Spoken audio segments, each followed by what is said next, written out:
going on, everybody? Welcome back to Bulls of Ball Street. We have an incredible card coming up this weekend at UFC 317 in Vegas. I'm super sweaty. This East Coast heat wave is terrible. My indoor plants love it. Grant Wells, how we feeling? Doing well. International Fight Week should be a good card. Should be. Headlined by none other than Charles Oliveira and Ilia Topuria, El Matador. I will say it feels like it's a great card, but it is a tad less exciting than we've had International Fight Week be in the past. Yeah, I mean the two cards at the top I guess are fun, but the flyweight title bouts just haven't excited me a ton in the past. It's been a lot of the same characters just getting repeated over and over again. I guess you have Royval and Van on this card too, so you're kind of seeing the next wave, but I don't know. Having Peyton Talbot on a main card on International Fight Week feels a little bit too soon. Yeah, I'd agree with that. I definitely agree with that. I do think we've got name value, not name value and like rankings aside, I do think there's going to be like some exciting fights here though. Oh, for sure. There's some stylistic things that are going to be super fun. Yeah. Well, to get us started off here, we weren't able to get this one on the sheet, but Jackson McVeigh versus who's the other guy here? Christopher Ewart. Yeah. What should we be expecting here? We've got El Tanque, Chris Ewart going up against Jackson McVeigh. Both of these guys are short notice. Both of these guys are UFC debuts. Ewart is making 4 days short notice. I think he's kind of been like in sort of a revolving camp for a while now, though, because he was slated to be on Contenders Series this summer. And McVeigh is making a short notice debut as well, but he fought last week, so I'm sure he's like in relatively good shape. And yeah, Ewart seems to be mostly a boxer, really powerful, good striker, fast movements there. Definitely hittable. He has sort of like a low stance with a wide base, or keeps his hands low, stands in a wide base. But he does have a good chin. Seems to come forward at his opponents more often than not, be on the front foot. Pretty good cardio from what I've seen. Not a ton to offer at all on the ground. Jackson McVeigh, both these guys are undefeated, but Jackson McVeigh did just fight last week to add to that undefeated streak. Should be in pretty good shape, like I said. Super long dude, 6'4". Uses kicks pretty tactically to manage range. Has really nasty submissions in his bag.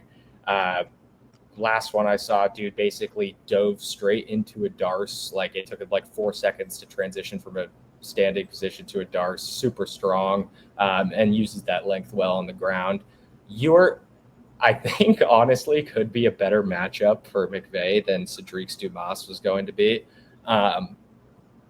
It's a hard one for me to call. Both of these guys have fought absolutely nobody. Ewart, I would say, has fought the slightly worse competition, even though both of these guys have kind of gone up against your usual regional talent. I looked through them. A lot of Ewart's opponents hadn't fought anybody else professionally besides Ewart. But not great strength of schedule on either side so far in their careers, but both are undefeated.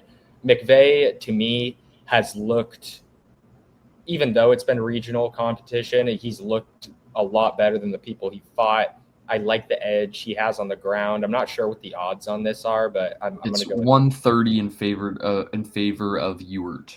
Oh, okay. Which I was a little surprised about as well. I think McVeigh has potential to end this one in style and throw some crazy shit that a guy like Ewart hasn't seen yet. So I kind of like rocking with the +10 underdog here, especially with two guys making their debut. It's just kind of a toss-up, so tend to just take the underdog odds here. I don't know if we've seen a fight like this in a while, at least, of two guys making their UFC debut at the same time. So I totally agree with that sentiment that this just feels like a dog or pass sort of fight.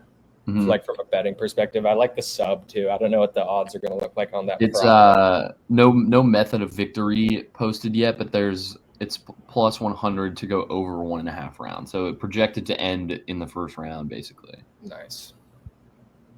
Yeah, I'm very confused why this Ewert guy is the favorite, to be completely frank. Trying to see. Well, I mean, they both got against bums, so fuck it. Yeah, why not? We'll take the dog. Dog by decision. Doggy dog. Let's go. All right. And we'll get to this one where you guys can see the beautiful, beautiful creation that Jackson has put forth for you guys here, where you get Topuria and Charles Mean mugging you. So on to the next one. We got, I guess, what the? Oh, I did have it. I'm an What idiot. the hell, Jackson? Shoot, dude. Dude, the first thing that popped onto the screen was Janata Denise and Alvin Hines, so I thought I didn't have it. It's all good. Here we are. But yeah, he looks like a crazy person. Yeah, he looks like Asmongold. Like, he does look like Asmongold. Mixed with like Jaime Jaquez. Yeah. Jaime Jaquez after his term in Miami. Yeah. But yeah, no, this is going to be an exciting one. We'll see how it goes. I don't know. I'm surprised the line isn't 50-50 here. That makes no sense to me. Yeah. Jonathan Denise versus Alvin Hines. Like, Alvin Hines looks like a guy that you would cast to play a UFC fighter in a movie. Yeah, he does. That's exactly. And then like Denise just got off a shift, man, and he's pissed and like, I don't know. Yeah. Have you seen that Kevin James movie where he plays a UFC fighter? It's called like Here Comes the Boom. No, yes, that's literally what I visualize. Like dude, or he looks like a guy that would play like a dad on like a Disney Channel kids show or something. Yeah, that gets really angry all of a sudden. Just like, what the hell, guys? He definitely looks like a WWE fighter too. Sure. But maybe he's here to save the heavyweight division in the UFC. Who knows? But yeah, this is another short notice debut. Denise was supposed to fight Tafa, but here he has Alvin Hines. And Janata is a really good technical striker. Obviously, his knockout power, throws and combos. Was a kickboxer before MMA, brings all those skills to MMA. He is an absolute fish on the ground, though. Takedown defense could also be better. He is 8-1 in his career, 7 stoppages. Last fight, he lost to Marcin Tybura, and basically he just couldn't compete when it got to the ground, and that's where Marcin took it. Alvin Hines, undefeated prospect. Well, he's not the youngest guy in the world, but undefeated, and at his debut, he basically comes forward at you, looks to wrestle immediately, lands big when he is striking. The striking isn't technical at all. Basically, just throwing from the hip to set up the wrestling. Very strong guy. I'd say pretty good chin. All right. Looks like he has a good chin. Good jiu-jitsu. Definitely not tested at all. Like, not a very good strength of schedule. But I mean, like, stylistically, this dude is just a pressure wrestler. Like, he could definitely give Janata some trouble in that sense. I think it's going to be hard for him to compete at all on the feet with Janata Denise. This guy's a bad striker. I think it's very likely that Janata just lands big on him in the first round and puts him out. I'm going to go with Janata Denise by knockout probably, but I do think I wouldn't be insanely surprised if Alvin Hines got like a wrestling win. Yeah, I might take Denise by decision, but from everything I've read, it seems like Hines looks like he's moving in slow motion when he's fighting. It feels like the difference in speed here and pace is going to be pretty significant. Denise, not the quickest guy on his own, doesn't look the most fluid, but it seems like in this particular situation, he might be looking like a flyweight out there. So I'm going to rock with a guy that's had more experience there and seems to just be the better athlete at this current state. Yeah, I'm just going to be slightly contrarian with Denise by decision. That's about it. So yeah, have fun at the WWE, Alvin. Till next time. Nico Price versus Jacoby Smith. What should we be expecting here? Outside of Nico, looks like he could be part of the movie Ants. Yeah, this is by far the biggest odds discrepancy in the card. You have Smith sitting at minus 2,100, which might be the biggest favorite I've ever seen. Minus 2,000. I see him minus 4,000 on ESPN. Wait, this is insane. Yeah, I see 2,100 on DK. Guys, I think we know what we're doing. No. Nico Price. Dude, plus 1,100. Oh, dude, the props are going to be insane if it stays at that for Nico Price. Because, I mean, Nico, like, it's a fist fight, dude. Like, Jacoby Smith is a lot better than Nico Price. Nico's, like, not skilled at all, but he is a guy who's just going to put his life on the line every time and is just an exciting dude. Always looks for a finish, gets a couple takedowns here and there, averages 1.04 a fight. And obviously gets hit, but keeps the volume pretty high at 5 strikes, a little over 5 strikes landed a minute. And he has good pressure generally. His chin is completely gone. He's getting older, but he's not insanely old. Yeah, I think he's like 35, quick maths with 1989, 36. But he is going up against Jacoby Smith, who's a really good wrestler, one of the better prospects we've seen to come out of Contender Series in the last season, in my opinion. Pretty well-rounded, too. The striking's there, and I think it's been improved. Not the most technical guy ever on the feet. I like pretty decent 1-2s, decent jab, but really just, the wrestling is where he hits it home. That's where he wants to take the fight. Good takedowns. Pretty much looks for the finish no matter what position he's in on the mat. And Nico is a tough guy. He's definitely not a quitter. The chin is a bit questionable, though. This is just an obvious case of the UFC trying to feed a prospect a win. I think his only chance is on the ground here. He'll definitely get wrestled to a loss if it goes to the ground. So, yeah, I think it's going to be Jacoby Smith, potentially by like a ground and pound knockout or something is going to be my guess. But those odds are obviously like stupid.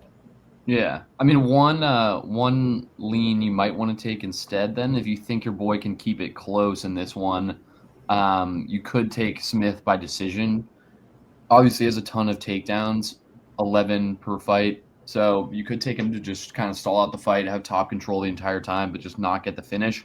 That's sitting at plus 700 for Jacoby Smith. So yeah, that's not bad. You could get involved with that line if you think that Price has enough to hang in. Otherwise, Smith by KO is like minus 500, and submission is going to be like plus 2 something. So, I think all the juice here is going to be on him to somehow not finish this one and take it to decision. So maybe that's a thing I'll throw a few coins at just to take a stab at there. So that would probably be my play here. But if I had to guess and just take it straight up, I think the KO is obviously the most likely scenario, ground and pound. Yeah, I'm gonna go with Smith by sub. This shouldn't be close. So Jackson, you're defending a guy who went the distance with Alex Morano. Dude, Alex Morano isn't that bad. He's bad, but he's super inconsistent. Sometimes he puts it together, sometimes he doesn't. But I'm just saying, Nico Price he can knock you out with one punch for sure. Like, he could catch Jacoby one time and change the course of the fight. Like, I'm always wary with like 20-1 favorites who can end the fight within a matter of seconds. That's fair. All right, on to the next one. Terrence McKinney versus Vyacheslav Borshev. Assuming a grappling type of match here. Question is, will McKinney make it out of the first round? Walk us through it.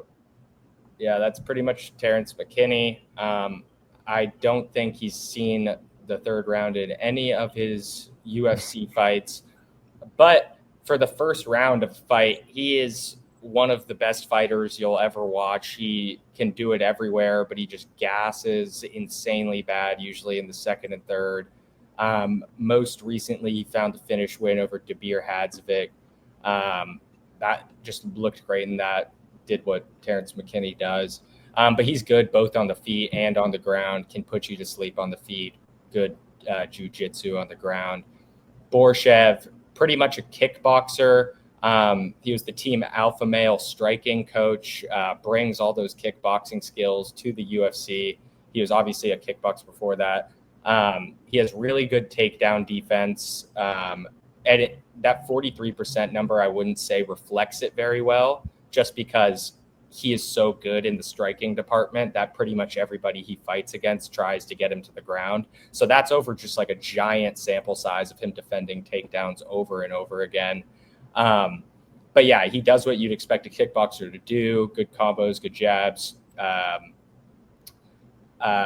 He's getting a bit older. Terrence, you know pretty much exactly what you're going to get from him. If he doesn't finish it in the first or early in the second, it's probably going to go the other way. I am going to pick Terrence McKinney here. I don't entirely trust Slaviklaus's durability here. Terrence seems to be looking really good right now. I trust his training. I think coming out just, foot on the gas like he always does could be effective for him here. So I'm going to go by, I think, a Terrence McKinney first round finish, potentially a sub. I can get your odds on that. Cool. McKinney by sub. I'm not sure if there's going to be first round type odds posted on here, but him to win via sub is going to be sitting at plus 275. Nice. So that feels pretty good. McKinney minus 170 in general. I think I'll just take that side of things. I don't know that I'll be actually putting anything on this fight, but just for prediction's sake, I'm going to align with you here and rock with McKinney as well. Yeah, I'm just going to go with McKinney by decision. See if he can figure out a way to get to the end of the line, because that seems to be the narrative. So we move to the next one. Vivian Araujo versus Tracy Cortez. A note that I do want to make. Both female underdogs won last week, so I'm feeling rather confident with the favorites here. So that is my whole entire logic. I'm not really a ball knower, so give us the ball knowing side of this. I think the ball knowing side would probably agree with you. I've seen a ton of people on Tracy Cortez. Tracy, really good wrestler, good jiu-jitsu. Control is there. She's not really going to get a sub with the jiu-jitsu, but really, really good control on the ground, maintains positions well, averages just over 2 takedowns a fight.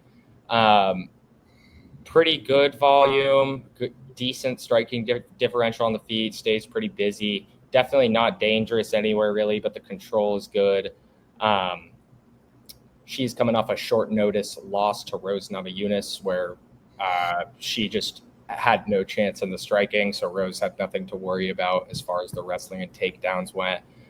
Vivian Araujo, really good grappler, good striker as well, technical boxing, uses kicks to manage range. Only issue with her striking is she definitely lets herself get hit. She has a negative striking differential, 4.04 to 4.87, but she keeps the volume up really well. She's really tough too. She also averages 1.86 takedowns a fight and has pretty incredible 80% takedown defense.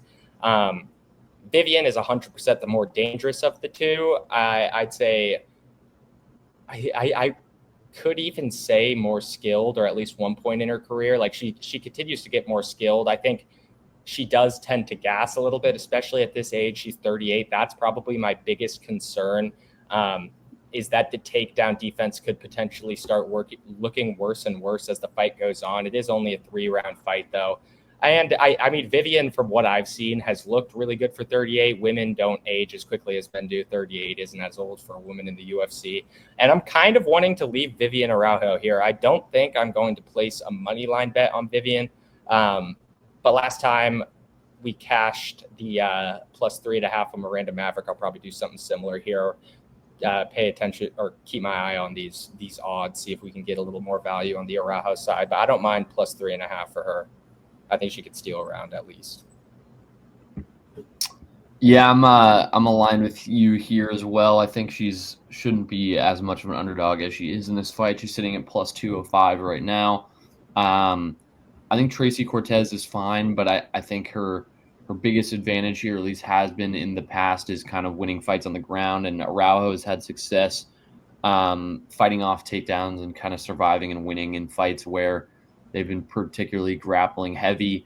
The one thing that's been a little bit concerning for Araujo in the last few fights is it feels like her cardio is dropping a tad, and she's dropped some round threes that she probably should be winning. And in a game like women's MMA, the decisions are so important that if you're just kind of running out of gas and losing a third round, that's super important because it means you have to go perfect in the first 2 rounds and take those 2. So that's a little bit suspect in my opinion, but I still think it's worth taking a shout on the value there at plus 205. I don't think this one should be as far apart as it is. I think it should be closer to even. So yeah, rock with the value there. I'm going to be on the Tracy Cortez side by decision and see where we are. All right, on to the next one. Hyder Emil versus Jose Delgado. What should we be looking at for this fight? This is a tough one for me. I feel like this is going to be pretty close. Should be a good fight. Hyder Emil, he is a striker pretty much, comes forward at you, good pressure. Very tough dude. His chin is good. Yeah, just an aggressive striker. He will go to the ground, averages 0.78 takedowns a fight.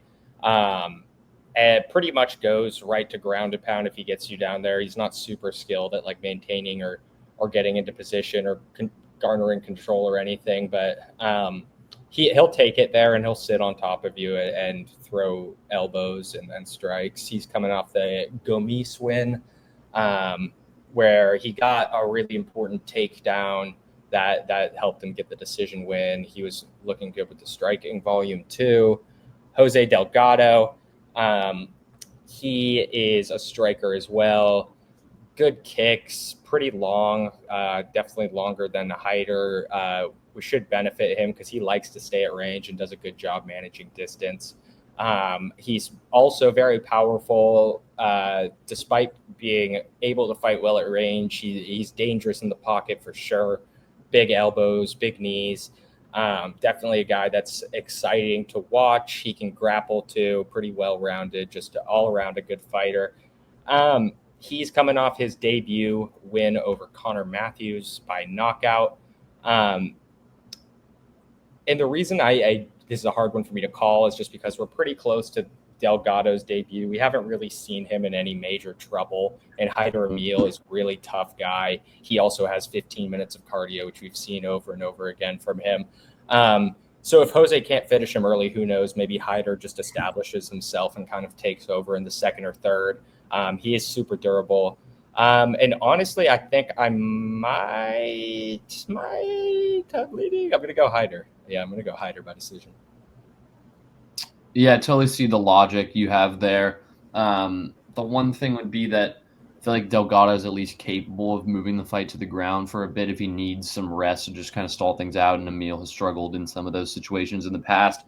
Definitely a guy that's kind of a dog, though. We haven't really seen Delgado on the back foot at all, or kind of with a guy that's going to be constantly pressing up into him. So that'll be an interesting test to see on the Delgado side of things. Does have a reach and height advantage, which should help him kind of stay out of some of those situations. Also think he has really good footwork for his size in this division too, so he should be able to evade some of those scenarios. Definitely not a fight that I'll be taking come the weekend, but for now I'll be rocking with Delgado just for prediction's sake. I agree. I'm not taking money on this fight. Now, part of me likes Hyder, part of me likes the Delgado side, so I'm just going to go with the technical side of this and just go with Delgado because of the age gap. Outside of that, I do like Hyder a bit more. But yeah, we'll go with Delgado by decision and a fun fight. Mainly because Jack Hermansson versus Gregory Rodriguez. What should we be expecting here?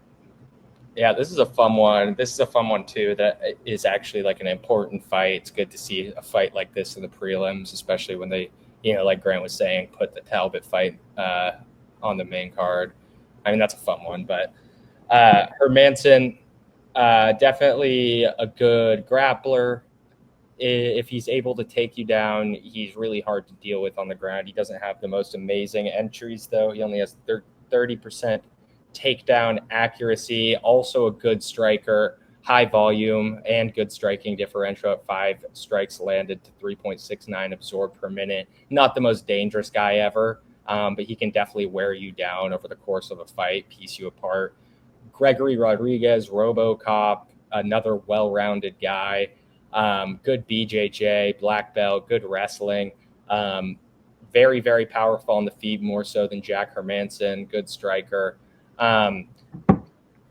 He is coming off the knockout loss to Jared Cannonier, where he basically just faded, The cardio kind of got exposed by Cannonier. Cannonier is kind of a cardio merchant, though, which I think is an important note. It also went to the 4th round. So, and this is only a 3-round fight. And I think I'm going to lean RoboCop.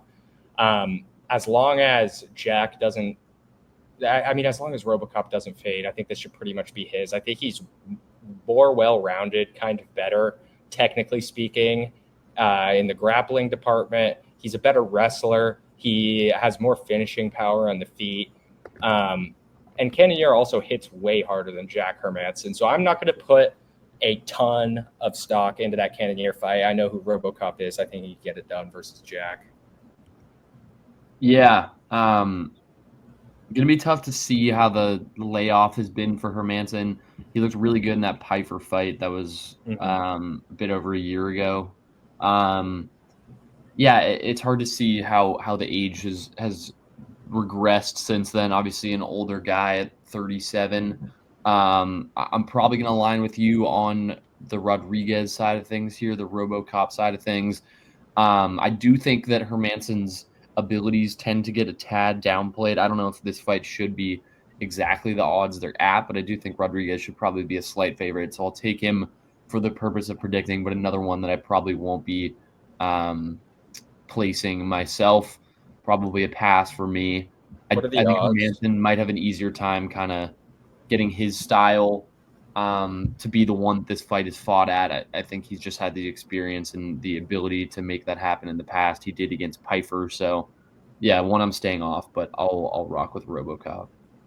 Yeah, I agree. This could look a lot like that Pfeiffer fight. If he doesn't, take a ton of damage early, he could definitely take over like he did against Pfeiffer when Pfeiffer couldn't really find it early. Yeah. Just seeing situations where you have a guy that is trying to wrestle, and Hermansson is really good at kind of stifling some of those takedowns. At least he has been in the past, so we'll see. What are the odds on this one? It's plus 170 for Hermansson, minus 205 for the Greg Rod side. So not crazy. Yeah. So I'm actually going to go with the Hyder Emil by decision here. I'm changing my side, and then I'm going to go with Gregory Rodriguez by decision here. But I just feel more comfortable with this because I initially was going to lean towards the Hermansson side, and then I just looked into it a bit more and wasn't as sold on Hermansson as I initially was. So yeah, we move. All right, Peyton Talbot versus Felipe Lima, and that's partially because I also looked at the line for this fight, and I just don't agree with it. But yeah, let's walk through it. Yeah, I want to take Peyton as a dog so bad. He's last time I checked, he's like 1.5 to 1 dog, right? Yep. Yeah. 154. Cool. Yeah, that's wild considering how big of a favorite he was in every single one of his fights before this one with Felipe Lima. He did get humbled though by Raoni Barcelos. But Peyton's still good striker, powerful dude, moves really well, bounces on his feet, good combos, nice 1-2s. Just got exposed in the takedown department by Raoni, who, to Peyton Talbot's credit, is a 5-time national champion in wrestling in Brazil. But Peyton's generally well-rounded, I would say. He just needs to work on that takedown defense, obviously. Felipe is a lot more well-rounded than Talbot is. And, we've seen a larger sample size of that, I'd say. He is super creative, good grappling. He will throw spinning attacks just like Talbot will.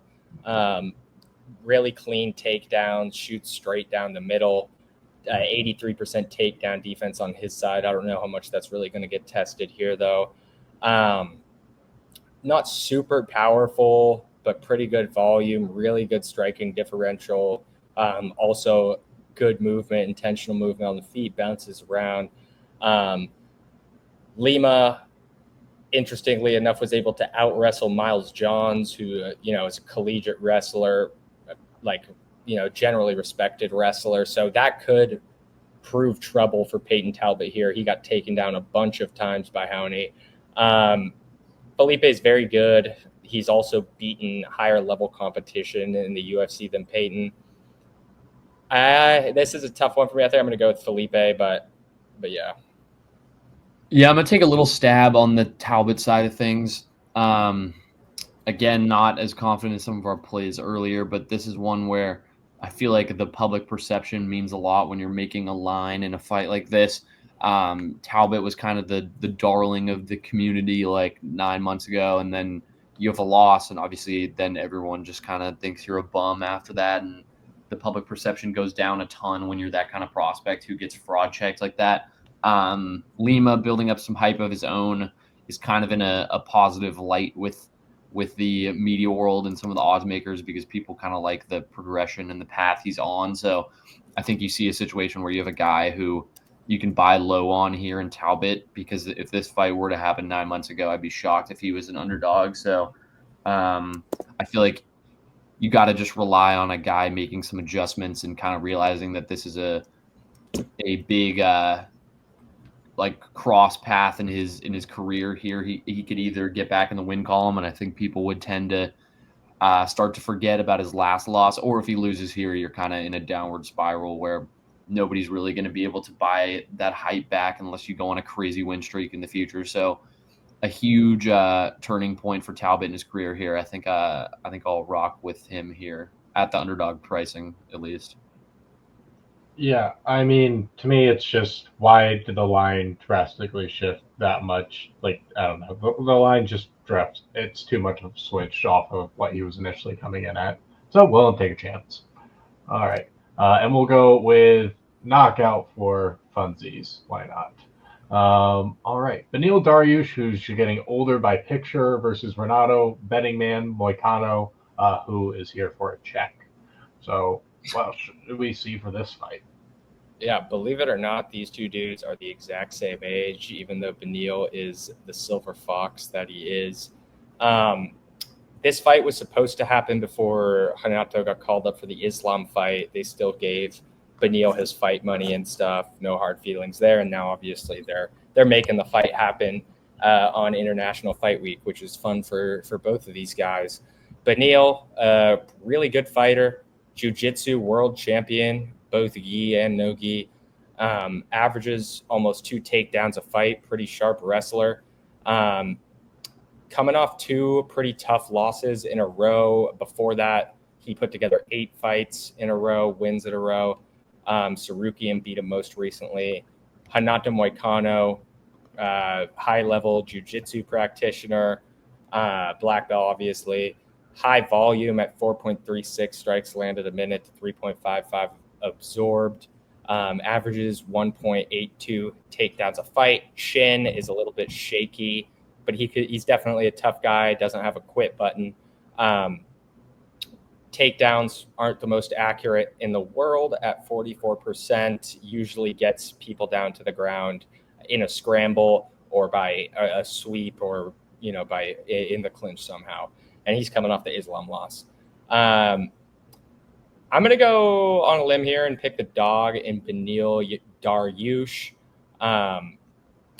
I don't see Renato out-grappling Beneil at all, which is kind of where Renato thrives a lot of the time. These guys are the same age. I don't know why, but I feel like the public feels like Beneil is older than Renato. Renato also has a lot more going on outside of fighting than Beneil does. Renato's got his gambling stuff. He's got his podcast. He's got events to go to and stuff. Beneil is just fully focused on the fighting. So I don't know. I'm going to take a swing on the dog here, or at least I think he's the dog in Beneil Dariush. Yeah, it's pretty narrow, but he is the dog. He's minus 105 and Moicano's at minus 115. So pretty close to even, but definitely still the underdog. I am taking Dariush as well for basically the exact same logic you touched on. I think that his grappling is still better, and this feels like one of those situations where you kind of have like a guy that has popped up in the UFC who's kind of the flavor of the month grappler. He obviously used that to get his title fight, and it didn't end well for him. But I still think people were a little bit higher on Moicano than they should be compared to Dariush.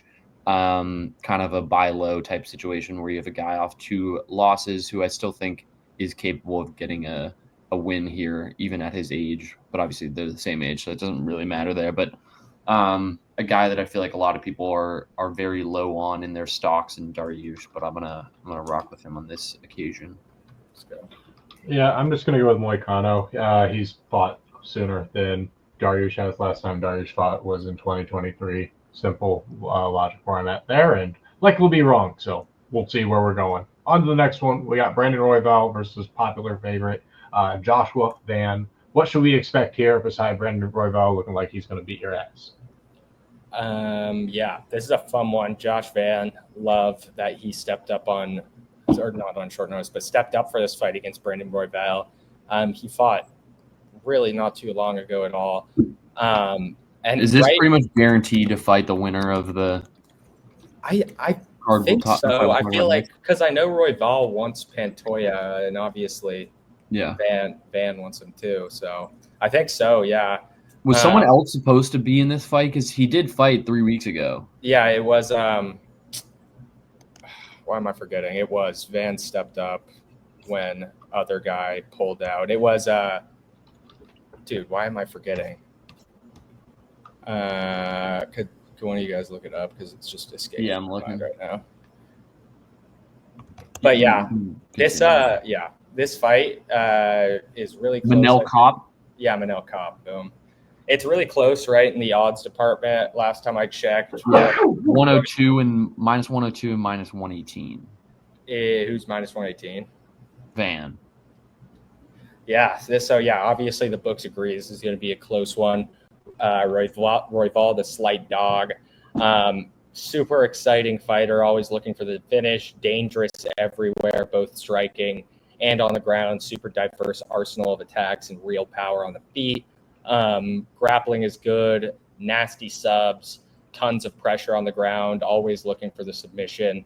Most recently beat Tatsuro Taira. Josh Van, very well-rounded guy, amazing takedown defense. It's kind of shined in his last fight.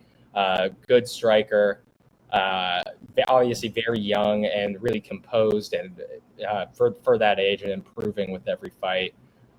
Good everywhere, great scrambles, tons of heart, coming off the win over Bruno Silva. I'm going to go with Brandon Royval here. Brandon has an insane amount of cardio, tons of experience. Josh Van has never really fought a dude that's this high level on the feet. He's only really ever fought like accomplished wrestlers or lower level strikers than Royval. And when he did fight someone who was kind of more striking forward like Charles Johnson, he got knocked out. I think Royval is still fully in his prime. Love him. I think I'm going to take Royval. Yeah, I agree. I think he gets that rematch that we've been talking about. I think he is still the better fighter right now. I think Van will be back. Obviously, he's super young, only at 23. So I feel like he will be back, and it's just a little too soon for him right now. This is too big of a step up. So I'm going to rock with Royval as well. I think Van probably takes a year or two, wins a couple more fights, and then you see him back in the title sort of conversation. And I think it's probably a good thing that he took this fight, I guess, just obviously so he can make some cash, and then probably just to kind of understand these situations. It's the biggest fight he's fought in, so it'll be good experience for him in the future when he decides to take that step up again. So I'm going to rock with Royval, but I do think this is probably just a positive development for Van in the grand scheme of things. Yeah, I'm also on the Royval side here. I'm just going to rock with him by decision. Not going to overthink it too much. On to the next one. We have Pantoja versus Kai Kara France. What should we be expecting here? Dude, the only thing, like, I just back to the Royval fight real quick. When I was interviewing him, there was like a moment where he absolutely fanboyed out over Josh Van. We were talking about Josh Van, and he was like, "Oh my god, that's my favorite flyweight!" Like, oh my god. So I hope he doesn't like. I hope the lights aren't too bright with 23-year-old Josh Van this weekend. That would be pretty funny. Yeah. I hope that doesn't happen. All right, on to Pantoja versus Kai Kara France here. Yeah, Pantoja, one of my favorite active guys right now. Already has built, a solid legacy for himself. really good fighter, amazing grappler. This is his 4th title defense. Definitely, I think despite getting a little bit up there in age, he's still pretty much the exact same old Pantoja. Tons of pressure, still very durable, I would say. The only people to really give Pantoja any trouble are super powerful wrestlers with dominant control on the ground, and Kai France isn't that. He's an amazing boxer who's super fast, technically sound, high volume.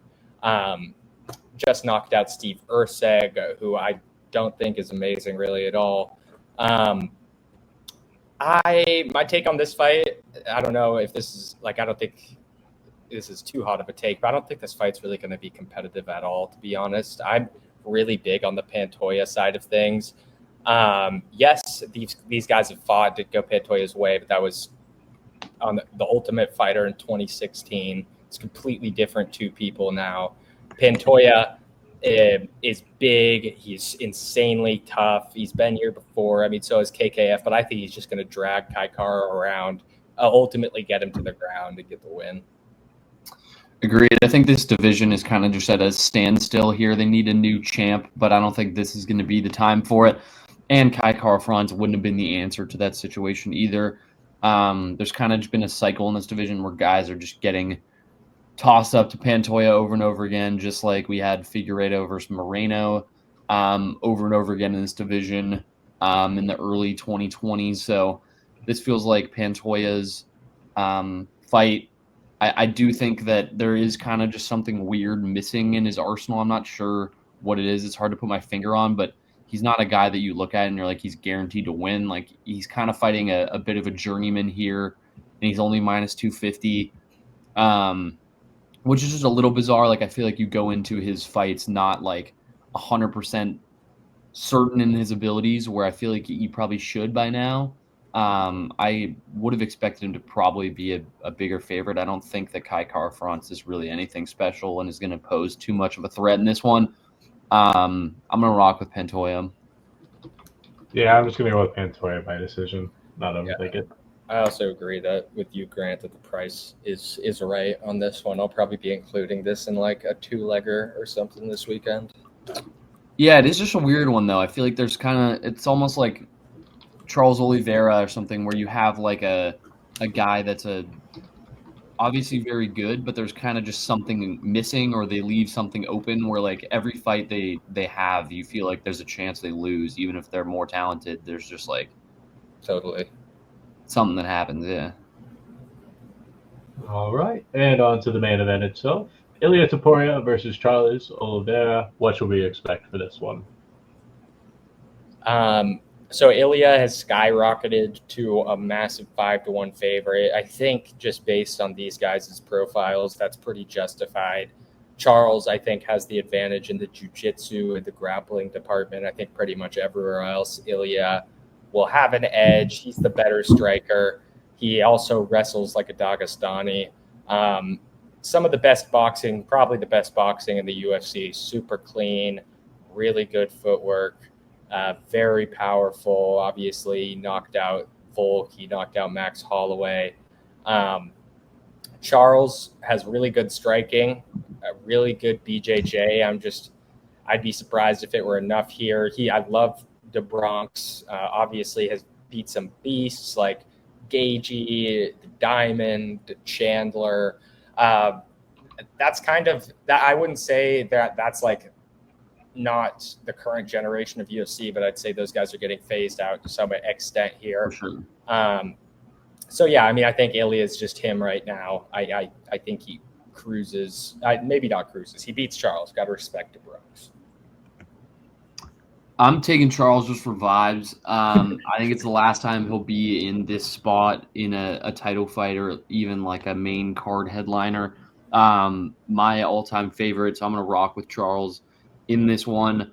I do think there's probably a way to look at this one where you would take Topuria by KO at minus 175, or you could rock with Oliveira by sub at plus 750.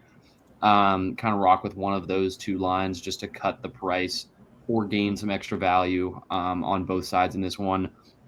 I do think Topuria probably wins in this one.